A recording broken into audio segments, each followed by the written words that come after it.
for you were saying making money in the markets is not that difficult if you have the right tools and education.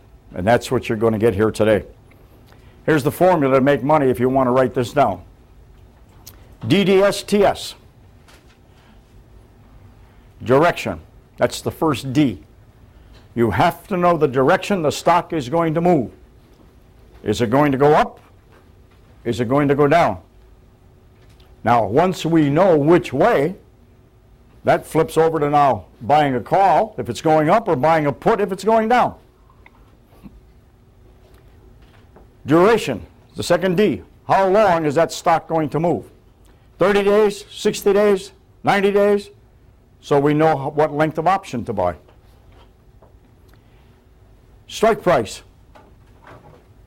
2 strikes only. You're either going to buy at the money, you're going to buy out of the money. That has to do with volatility. And we're going to get into that a great deal later on. But if you noticed, we will never, ever bring up buying an option in the money. In the money is the greatest risk that you can take. Everybody out there teaches it, but we do not play with in the money. It's at the money or out of the money. The next question, the T part of the formula is T, timing. When is that stock going to move? You've answered the first 4, now you've got a final one, the sell. When do you sell? When do you take your profit? That's the key. When do you take your profit? All right, now we're going to start getting into some more advanced portion of Best Choice software, and I will be talking about the basic short-term directional options strategy. Now, when we say directional, we're talking about directional trades. Can you hear me back there okay, Michelle? Yeah. Okay, I'll speak up. When we're trading, we can either look for calls or puts going up or down, or we can look for non-directional trading. So I want to make a distinction here that what I will be talking about is the directional trading strategy. All right, when we consider options, we have today, we know a lot about the past and very little about the future. But we do have our seasonality, which tells us what normally happens on different stocks. Now, at the break here, people had asked me a little bit about seasonality. How can I know suppose we're going to have a recession, or there's a lot of unknown factors about the future. And I've always told people that really, when it comes down to the future, there's only 2 things that can happen. So first of all, like Sonny mentioned in the first part, we can look at seasonality. We can look at these repeating patterns. We have a high probability of success on those guys. It's not a guarantee, but the probabilities are very, very good there. But what about the unknown factors? You know, are we going to have an earthquake? Who's going to be the next president of the United States? Now, somebody maybe a year from now looking at this video, when we do have a new president, would say, well, geez, it's obvious who our new president is going to be. We have Clinton, Obama, McCain. There's a lot of possibilities. We won't know that until the future. So when it comes to future events, you can have incredibly good things happen to you or incredibly bad things. Let's not worry about the good things. It's the bad things that we have to be concerned about. And what can we do about those? Minimize our risk. That's why when Sonny talks about the 1% risk, that's a very, very important factor, because that's when we handle the unknown of the future. But really, seasonality is our best tool that we have. And there's no other tool in technical analysis that can really tell us what's going to happen 2 weeks from now or a month from now. It's really the best tool that's out there. So when we look at the past, we have to consider the volatility of the stocks that we're dealing at. Volatility makes a big difference. When it comes to short-term options trading, it's sort of like, you know, in real estate they say real estate is location, location, location. Short-term options is volatility, volatility, volatility. You need big movements, either up or down, to be successful. So here's the first thing. Sonny had given you his magical formula for being successful. So the very first thing, Future direction, up or down. We use the seasonals to tell that. The second thing is the duration of the trade. The duration of the trade. Well, again, we get that from the seasonals. We can look at these patterns and how long do we anticipate the movement? Is it going to be a 1 month trade, 2 months, 3 months? We use the seasonality to determine that. Now, factor number 3 that you want to look at is the volatility. And for that, we definitely have to go to our 3-line charts. On a relatively short time period, we want to see what has this stock been doing in the past. We want to know, is the current price relatively cheap or expensive? If your seasonality tells you that the stock normally goes up, don't you want to see that the stock is relatively cheap, starting at a low level? So again, our volatility charts will tell us that. What time frame do you use? Well, short term, initially when I built the software and we were looking at long-term patterns, either growth rate, and we were looking at price and earnings, we were looking at 2-year charts. But on short-term option trading, we're going down to 6 months, 3 months, a lot shorter time period to look at that volatility. So where do we want, at what strike level do we want to select on our options? Well, if we're near one extreme, we'd like it to go to the other extreme. That will give us a relatively cheap, out-of-the-money option. But we have to know how far we can go out of the money. Can we go 1 strike? Can we go 5 strikes?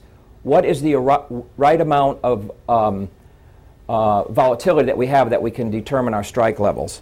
And finally, we got to place the trade. You know, nothing happens if you don't push the buttons and place your trade. So that's, I mean, a lot of people here, I wished I could have done what George Lee did. I wish I could have done what G.B. Sloan did. Well, if you're not pressing the buttons, it'll never happen. So you've got to place your trades. Now, I will go over a couple of examples of going through these 6 steps. But this is the steps that the questions that a short-term option trader asks himself, and you've got to answer these questions. Okay, so here's an example with one of my trades. This was on CME. Now, I was looking at my seasonal charts here, and you notice in the May, June, July time period, CME normally has a big upward movement. So answering my very first question, direction, call or put. What do you think I'm going to look for, call or a put? Okay, I'm going to be looking for a call. The second question is the duration of the trade. What time period do you think I'm going to be looking for? 1 month, 2 months, 3 months? Well, 1 month would really be too short, because if I look forward 1 month, the trade is still underway. 3 months would have been too long, and 2 months looks to be just about right, where I would capture that entire movement. So I've answered my second question, duration. So I am looking for, in May, a July call on this particular stock. Now, to go to the third question, volatility. If I pull up a 6-month chart with the 3 lines, I want to see good volatility. Well, what do I mean by good volatility? Look at the past movement on this stock. You see those arrows? Where 4 times in the past, the stock has basically gone from the bottom band to the upper band. That's very, very good volatility. Our question number 4, is the current price cheap or expensive? What do you think looking at that chart? Can you answer that for me? It's cheap. So here's the information we know at this point in time. The stock is cheap. It normally goes up the next 2 months, and the volatility on it is very good. Well, what strike price was I interested in buying? All right, well, I looked at the other extreme, and I'm looking at a 550 call. The stock currently was $512. The 550 was almost 4 strikes out of the money. It was a relatively cheap option. It cost me $5 on a $512 stock. So what is my risk? $5. What percent risk? 1% risk. Okay? Each contract cost me $500, and I bought 15 contracts, which was $7,500.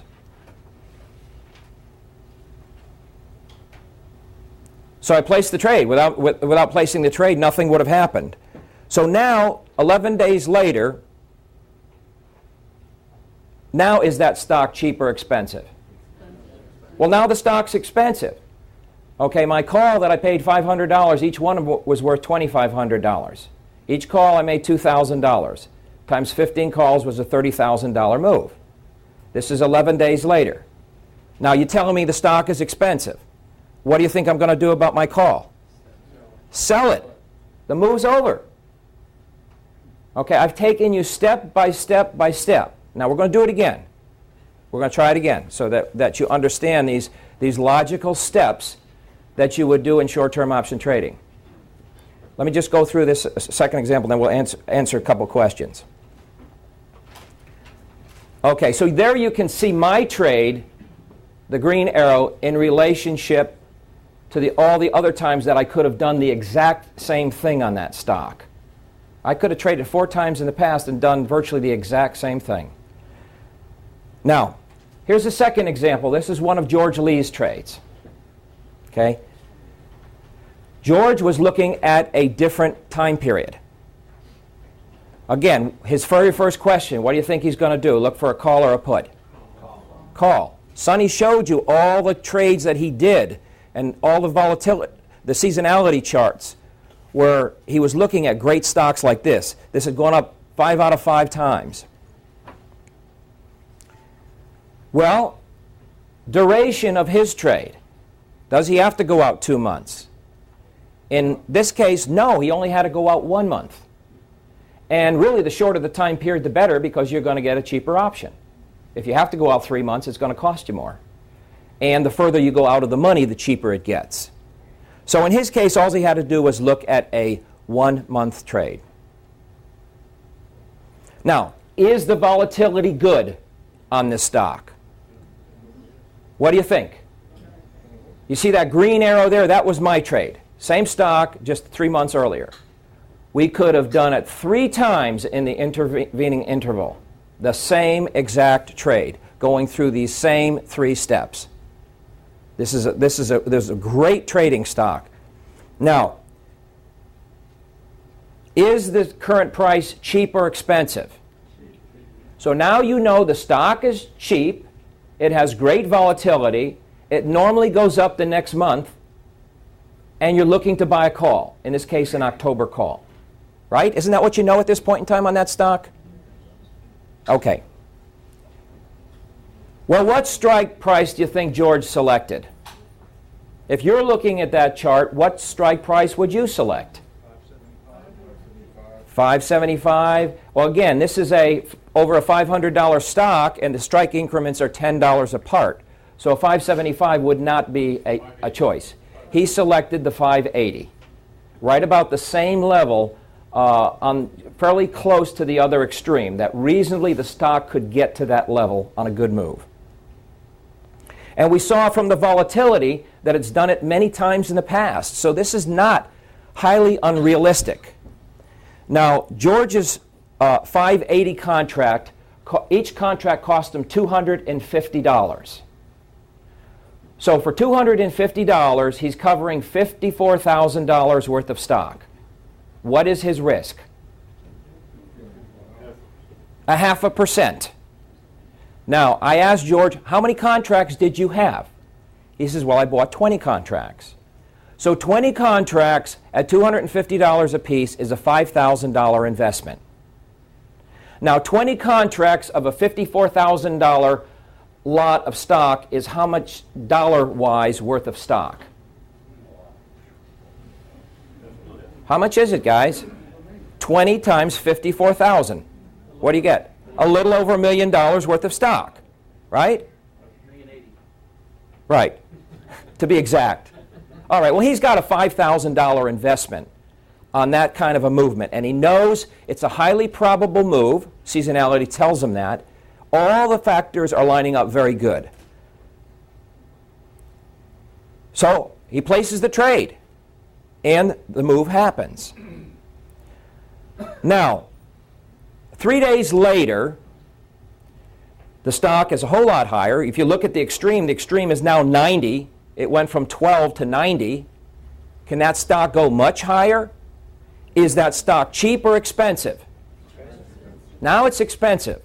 All right, his $250 options are now worth $2,500. In 3 days, his $5,000 investment became $50,000. That's incredible. You know, I go to financial shows and I say, how many people here at this show are teaching you how to 10 times your money in 3 days? I just did it. This is the steps that you have to go through. Now, look at the volatility. You see my trade. You see George's trade. You see why that was a great trading stock. See, that's what you want to be looking for when it comes to volatility. Now, in measuring volatility, all right, since we have these bands, I came up with a relatively new way to look at the volatility. First of all, if we take the upper yellow line, and we see the upper line is around 560, and the lower yellow line is 510, we have a difference of $50, right? Is that right? Is that correct? So if we subtract or divide by the strike increments on a $500 stock, you're talking about $10 increments, right? I could buy a 500, a 510, 520, 530, 540, 550, and on and on and on.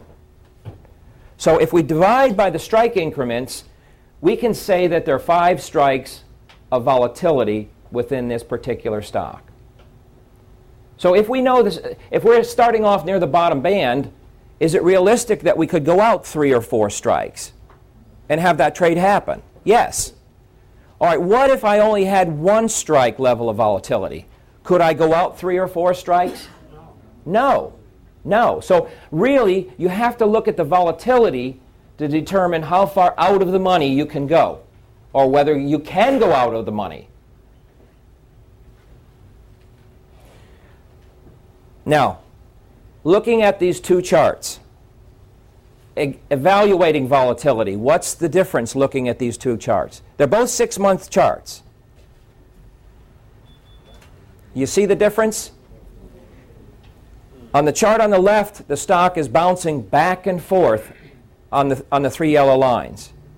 The other chart to the right, you've only had 1 move over that whole 6 months. Can you expect that stock to have a big move up? It's rather difficult. It hasn't done it. Again, when we talk about repeating patterns in seasonality, we can also look at repeating patterns on the volatility. That's very, very important when we look at these 3-line charts, being able to evaluate the volatility of the stock. Now, what about another difference on these 2 charts? Well, the one on your left has 5 strikes of volatility. The one on the right has 14 strikes of volatility. Well, what's the difference there? And what does it mean? Does it mean anything to you? Well, it should. I'm going to be talking about the differences on volatility and how it affects your option prices. To explain the difference between 5 strikes of volatility and 14 strikes of volatility, I thought about this and the easiest way to try and explain it to you. And I came up with an analogy of a golfer. All right, if I'm putting, and I'm putting from 10 feet away versus putting from 50 feet away, okay? If I'm only 10 feet away, let's say I have 1,000 different times I'm doing this same putt. Well, what are the chances that I would have a higher number of times that I put it in the hole at 10 feet versus 50 feet? Wouldn't you say that I'd probably have a whole lot more times that I put it in the hole, right? Sure. Okay, so the yellow line, the green line would represent the shorter distance. That, notice the peak on the bell curve is higher, meaning I put it in the hole more frequently than I would have on the 50-foot putt. Are you with me on that so far? Yeah. Now, If I'm putting, whether I'm 10 feet away or 50 feet away, wouldn't you say, probability-wise, half the time I'd miss it to the right and half the time I'd miss it to the left? Wouldn't you probably agree that that would be a correct statement? That's why we have these bell curves. Okay? So the 50-foot putt represents wide volatility, like the 14 strikes of volatility. The 10-foot putt would represent like the 5 strikes. That's basically what your volatility, what your time value curves would look like. Now, as volatility changes, okay, if we go, as volatility increases, we go from 5 strikes to 14 strikes of volatility. Look what happens on your curve. You see that green arrow pointing up? That's your time value. Okay? Your time value increases as the volatility increases. So in other words, going from a 10-foot putt to a 50-foot putt, the volatility is increasing. My time value would increase. If you own a call or a put, you would have an increase in the value of that option because of volatility. Now, the converse, if the volatility decreases, we start with something that's 14 strikes of volatility, and it goes down to 5 strikes of volatility. What's happening? You have a decreasing volatility. It's called a volatility crush, where your options actually decline in value due to the declining volatility. I had a gentleman call me this past week and he says, geez, the stock moved in my direction $30, but I lost money. How did that happen? Well, he had a volatility crush. The volatility came down. So he lost due to the volatility movement. So these are important factors in looking at some of these stocks. How 6 or 8 months ago, CME was a great options trading stock because we could see it bouncing back and forth between the lines quite a bit. Whereas now, since the volatility is so much higher, the chances of a good move are not as good as they were, and your premiums are a whole lot higher. You're paying a lot more for those options than the trades that I was showing you earlier that both George and I did. All right, in Best Choice, we can look at this same concept. There is a button that we don't very often show. Certainly we never show it in our basic classes that we have with people. But on your options chains, if there's a button up at the top that says Show the Charts. And this is what it looks like. Again, they look basically like a bell curve. And notice the black line, which is the shortest time period. I'm showing the premium that you're paying on that options in terms of percentage. So in other words, if you have a short-term option, you're paying the highest percent-wise premium. Okay.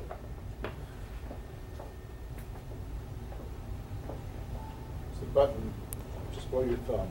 There's a little button up top. Push it. Oh, okay. All right. This would be the near-term premium on a short-term options. So let's say, for example, if I have a $100 stock and I'm buying a 1-year out option and I'm paying $20. $20 on $100 is what percentage? 20%. I'm paying a 20% premium, right? Okay. Now, if I was paying $10 on a 1-month option on a $100 stock, what percent, annual percent premium would I be paying? 120%. Big difference, isn't it? Would you rather borrow money at 20% or would you rather borrow money at 120%? Right? Because you're paying for the premium, that's what you're doing. So notice this curve here is your short-term option. Okay? It amounts to 130%. It's very steep. Of course, the stock is growing at 178%. So it's still less than the overall growth rate of the stock itself. Okay, so basically the further we go out in time, the lower the percent premium that you're getting. You know, if you go out to a leap, basically you can get leaps relatively cheaply. Like in the first part that Sonny was showing you, where I annualized the premium, and it came to be about a 12% premium. and the stock is growing at 130%, that's a pretty good deal, right? You know, think about it. It shows, I tell people, how do banks make money, right? If you come into my bank, I'll give you 5% because I'm loaning it out over here at 10%. Isn't this how all banks make money? They're not going to pay you 15% and turn right around and loan it out at 10%. I mean, that would be losing money. I mean, maybe, I don't know, nowadays with modern math and what's happening out here, I don't know. But at least from the old school, what I learned, that doesn't make money. Okay. So anyway, these are part of Best Choice software. It's, again, something that's not in, that we normally do not show that often. This, when you click on the options chain at the very top, there's a button that's to show options, show the charts. Now this only works, really it works at the end of day. You know, we designed Best Choice software as an end of day software. What happens is during the course of the day, there's a lot of trades taking place. And so at the end of the day, you have the summation of what occurred that day. So I had to make these charts at the end of the day after all the trading was over with. If I'm trying to make it during the course of the day when a lot of things are happening, I'm going to get incomplete charts. So that's why in some cases, if you try and do this, well, if you try to do it at 8 o'clock in the morning before the market's open, you're going to get nothing. I mean, if you did it at 10 o'clock, there's still probably not a whole lot of trades. But after the markets close, yes, you get a nice looking chart of what the premiums in terms of annual percentages look like. And this helps you on your what your cost basis is. Okay. All right. Now I want to talk about another example.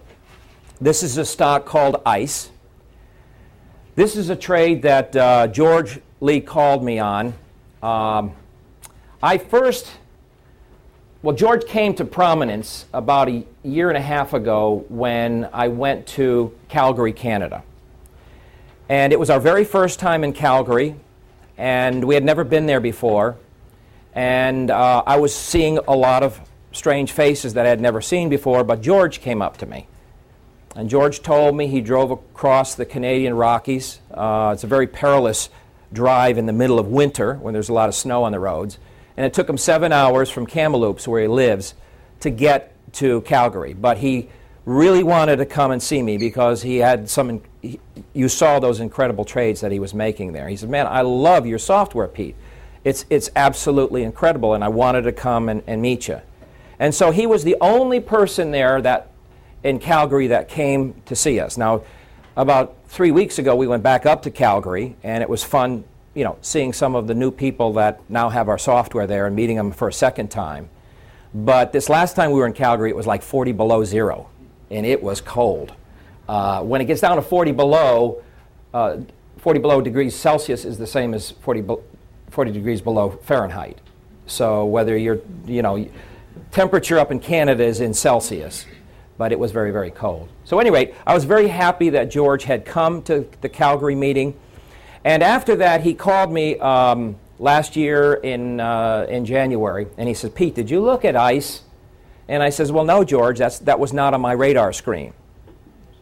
He said to me, pull up a 6-month chart, and he says, look at over in September how this stock went from below the band to above the band. And I says, "Okay, I see that, George." And then he says, look at October. He says, "You see, it went from below the band to above the band in October." And I says, "Okay, I see that on the chart." He says, "Look at November. It went from below the band to above the band." I says, "Yeah, I see that. I see that. I can see that there. It's not that easy, but you can see it." He says, "Well, if you look at December, it went from below the band to above the band." I said, "Okay, George, I start seeing this pattern here. You're making sense to me." He says, "Well, on December 29th, it was below the band again. And what do you think is going to happen in January?" He says, "I bought January calls." So here's what it looks like. I'll put arrows on the screen so you can see it, make it a little bit clearer to see those movements that he was talking about. And what he did was he bought January 120 calls, and he paid 65 cents for them. All right? 65 cents on a $120 strike is what percent? 0.5% risk. See, we like to keep reiterating that because you want to always minimize your risk. If you're wrong, you can easily press on if it didn't work out for you. But it looks like a good trade. All right. Well, 3 days later, you can see what happened. The stock went to 126.65. Now, he's got the right to buy it at 120. Now, not even talking about time value, the intrinsic value, if he's got the right to buy it at 120 and the stock's at 126.65, how much intrinsic value does he have in that option? He's got $6.65. And he paid 65 cents for the option? He 10 times his money again. All right, is this starting to resonate with you? What he's doing, what we're talking about, how to trade options. Were the seasonals taken into consideration here? Well, No? like I say, this is, if you look at this, this is a repeating event. You're seeing the same patterns happen over and over again. You know, when I took you through the steps, obviously, it's, you know, you like to have the seasonality confirming it. You know, the seasonality, like I say, is our best tool about the future. Now, if you see a pattern like this and seasonality doesn't confirm it, well, maybe you're not quite as comfortable. But you know, George called me again in February. What do you think he said? Do it again. I just did it again. Okay? Turn around and buy puts when it got to the extreme? Well, again, this is why, like I say, when we look at seasonality, you know, that's our tool about the future. People ask me that, well, can we use one without the other? Yes, you can. But my answer is this, is you can be the greatest swimmer in the world, but why do you want to swim against the current? You know, if something is moving in a specific direction, let's go with it if we can. Sure, it may work, but, you know, we have a question there in the back. That's a very, very good point, that in uptrends, the pullbacks are much less. So you're not going to make as much money as you will going with the trend.